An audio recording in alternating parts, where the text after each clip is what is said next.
లేవియ కాండము 21వ అధ్యాయము.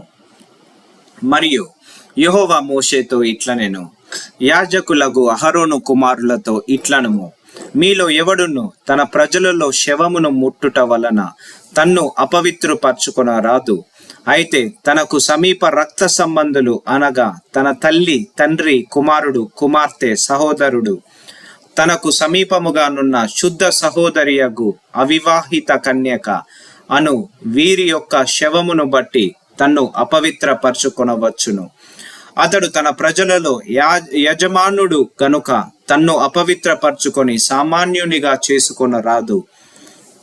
వారు తమ తలలు బోడు చేసుకొనరాదు, గడ్డపు పక్కలను క్షౌరము చేసుకొనరాదు, కత్తితో దేహమును కోసుకొనరాదు. వారు తమ దేవునికి ప్రతిష్టమైన వారుగా ఉండవలెను. కావున వారు తమ దేవునికి నామమును అపవిత్రపరచరాదు. ఏలయనగా వారు తమ దేవునికి ఆహారమును అనగా యెహోవాకు హోమ ద్రవ్యములను అర్పించువారు. కావున వారు పరిశుద్ధులై ఉండవలెను. వారు జారస్త్రీనే గాని భ్రష్టురాలినే గాని పెళ్లి చేసుకొనకూడదు. పెనిమిటి విడనాడిన స్త్రీని పెళ్లి చేసుకొనకూడదు. ఏలయనగా యాజకుడు తన దేవునికి ప్రతిష్ఠితుడు.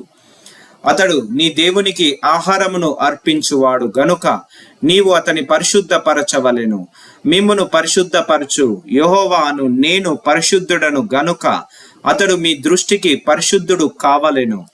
మరియు యాజకుని కుమార్తె జారత్వము వలన తన్ను అపవిత్రపరచుకొనిన ఎడల ఆమె తన తండ్రిని అపవిత్రపరచున్నది. అగ్నితో ఆమెను దహింపవలెను. ప్రధాన యాజకుడగుటకై తన సహోదరులలో ఎవరి తల మీద అభిషేక తైలము పోయబడునో, యాజక వస్త్రములు వేసుకొనుటకు ఎవరు ప్రతిష్ఠింపబడునో అతడు తన తలకప్పును తీయరాదు, తన బట్టలను చింపుకొనరాదు. అతడు శవము దగ్గరకు పోరాదు. తన తండ్రి శవము వలననే గాని తన తల్లి శవము వలననే గాని తన్ను అపవిత్రపరచుకొనరాదు. దేవుని అభిషేక తైలము అనేడు కిరీటముగా అతని మీద ఉండును గనుక అతడు పరిశుద్ధ మందిరమును విడిచి వెళ్ళరాదు. తన దేవుని పరిశుద్ధ మందిరమును అపవిత్రపరచరాదు. నేను యెహోవాను. అతడు కన్యకను పెళ్లి చేసుకొనవలెను.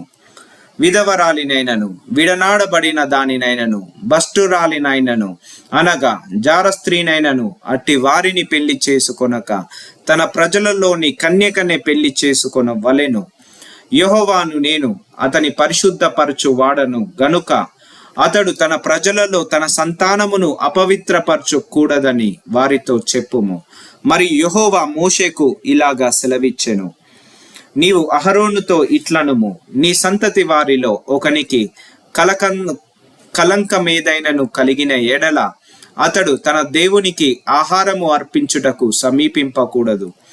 ఏలయనగా ఎవని యందు కలంకముండునో వాడు గుడ్డివాడే గాని, కుంటివాడే గాని, ముక్కిడివాడే గాని, విపరీతమైన అవయవములు గలవాడే గాని, కాలైనను చేయనను విరిగిన వాడే గాని, గూనివాడే గాని, గుజ్జువాడే గాని, కంటిలో పువ్వు గలవాడే గాని, గజ్జి గలవాడే గాని, చిరుగుడు గలవాడే గాని, వృషణములు గల నలిగిన వాడే గాని సమీపింపకూడదు.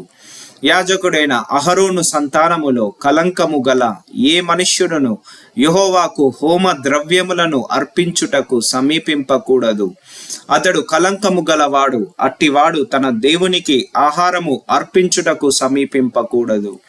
అతి పరిశుద్ధమైనవే గాని తన దేవునికి అర్పింపబడు ఏ ఆహార వస్తువులనైనను అతడు తినవచ్చును. మెట్టకు అతడు కలంకము గలవాడు గనుక అడ్డు తెర ఎదుటికి చేరకూడదు, బలిపీఠము సమీపింపకూడదు. నా పరిశుద్ధ స్థలములను అపవిత్రపరచకూడదు. వారిని పరిశుద్ధపరచు యెహోవాను నేనే అని వారితో చెప్పుము. అట్లు మోషే అతని కుమారులతోనూ ఇశ్రాయేలీలందరితోనూ చెప్పెను.